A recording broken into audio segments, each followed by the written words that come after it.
Silence period शुरू हो गया है। इसमें विशेष चौकसी बरती जाएगी और गाड़ियों का परमिशन रहेगा। एक तो जो अभ्यर्थी हैं उनके लिए, एक उनके इलेक्शन एजेंट के लिए और एक तीसरा उनके वर्कर्स के लिए। जैसा कि सर ने बताया कि जो प्रचार का समय है वो अब खत्म हो गया है और प्रचार अब रुक जाना है। कहीं पे अगर कोई प्रचार करे तो उस पर कानून दर्ज करके अग्रतर कार्रवाई की जाएगी।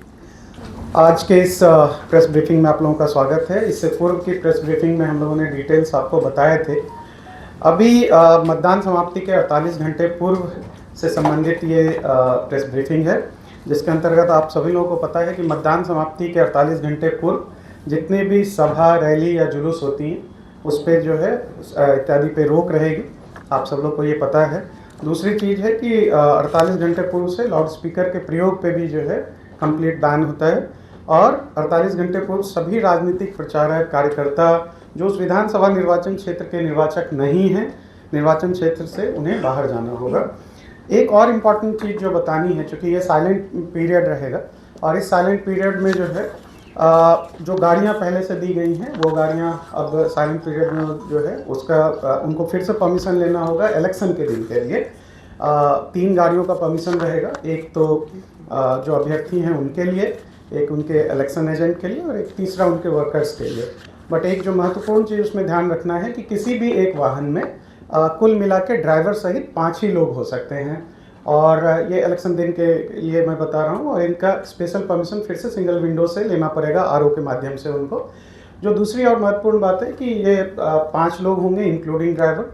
एंड तीसरी बात कि जो अभ्यर्थी के लिए दी जा रही है वाहन या जो इलेक्शन एजेंट के लिए दी जा रही है वाहन, उसमें अभ्यर्थी या इलेक्शन एजेंट ही ट्रेवल करेंगे। हाँ, उनके साथ अगर उनके साथ कोई हो सकते हैं तो हो सकते हैं वर्कर, बट वो जो 5 का नंबर है इंक्लूडिंग ड्राइवर वो भी जो है एप्लीकेबल रहेगा। तो ये विशेष तौर पे चीज़ें थी। मैं एसएसपी साहब से कहूँगा कि और डिटेल में। जैसा कि सर ने बताया कि जो प्रचार का समय है वो अब खत्म हो गया है और प्रचार अब रुक जाना है। कहीं पे अगर कोई प्रचार करे तो उस पर कानून दर्ज करके अग्रतर कार्रवाई की जाएगी। इलेक्शन डिक्लेयर होने के बाद अभी तक में 4 हथियार और 21 कार्ट्रिज पकड़ाए हैं। इसके अतिरिक्त जो विभिन्न नाका वगैरह लगे हुए थे, इसमें अभी तक 38 लाख रुपए कैश सीज किया गया है और करीब 4000 लीटर के आसपास में शराब रिकवर किया गया है। जो लाइसेंस आम थे उनका सत्यापन कराया गया है और इसमें से 5 कैंसिल कराए गए हैं, करीब 1100 के आसपास डिपॉजिट कराए गए हैं और कुछ को एग्जेम्प्ट किया गया है। अभी तक जो मॉडल कोड ऑफ कंडक्ट का वायोलेशन है उसके 5 केसेस दर्ज हुए हैं और आप लोग अवगत हैं कि ये जो साइलेंस पीरियड शुरू हो गया है इसमें विशेष चौकसी बरती जाएगी और जगह जगहों पर चेकिंग करके गाड़ियों की चेकिंग भी की जाएगी और वैसे लोग जो इस क्षेत्र के नहीं हैं उनको इस जगह से खाली भी कराया जाएगा। अक्सर हाँ ऐसा रहता है कि रात में इन्फ्लुएंस करने के लिए अगर कोई निकलते हैं तो उसके लिए भी पुलिस की चौकसी रहेगी और विभिन्न जगहों पर लोगों से चेकिंग, गाड़ियों की चेकिंग कराई जाएगी और पूछताछ वगैरह कराया जाएगा।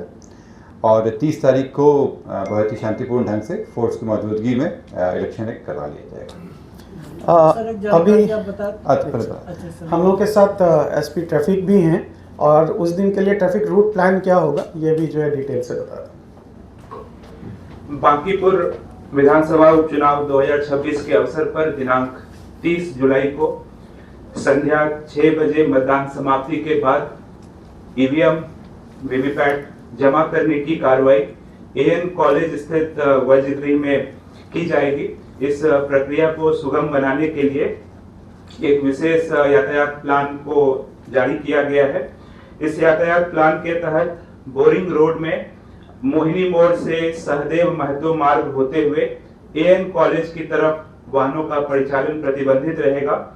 बोरिंग रोड चौराहा से पानी टंकी मोड़ की तरफ वाहनों का प्रवेश वर्जित रहेगा। वैकल्पिक मार्ग के रूप में बेली बोरिंग रोड क्रॉसिंग से बोरिंग कनाल रोड होते हुए राजापुर पुल की तरफ वाहनों का परिचालन कराया जाएगा। कुर्जी मोड़ से बोरिंग रोड आने वाले सभी प्रकार के वाहनों को पाटलिपुत्र गोलंबर तक आने की अनुमति होगी। वैकल्पिक मार्ग के रूप में साई मंदिर रोड होते हुए अटल पथ जा सकेंगे।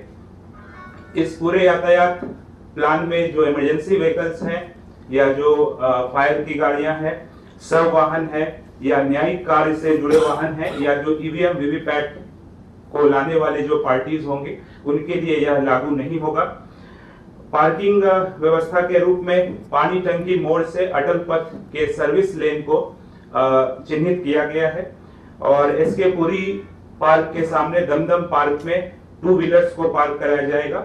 इसके अतिरिक्त पाटलिपुत्रा सहयोग हॉस्पिटल के सामने जो मैदान है वहां पर वाहनों के पार्किंग की व्यवस्था की गई है। सर एक चीज पूछना चाह रहे थे कि बांकीपुर विधानसभा में जैसे चुनाव है बोले कि लोगों को बाहर किया जाएगा, तो मान लीजिए जो वोटर नहीं है लेकिन जो लोग रह रहे हैं तो उनको बाहर कर दिया जाएगा। जो इलेक्शन से संबंधित है केवल उनका जिसमें लिखा हुआ भी है, ऐसा जरूरी नहीं है कि उसके अलावा लोग नहीं रह सकते हैं, ये सामाजिक अधिकार है। परंतु जो अगर चुनाव के कार्य में लगे हुए हैं प्रचार वगैरह में, वो अगर रह रहे हैं तो उनको हटाया जाएगा। जैसे जो होटलों में बहुत सारे लोग नेता लोग भरे हुए हैं तो उनको खाली करा दिया। हाँ, खाली कराया जाएगा। जो चुनाव के प्रचार के लिए रुके हुए हैं उनको खाली कराया जाएगा।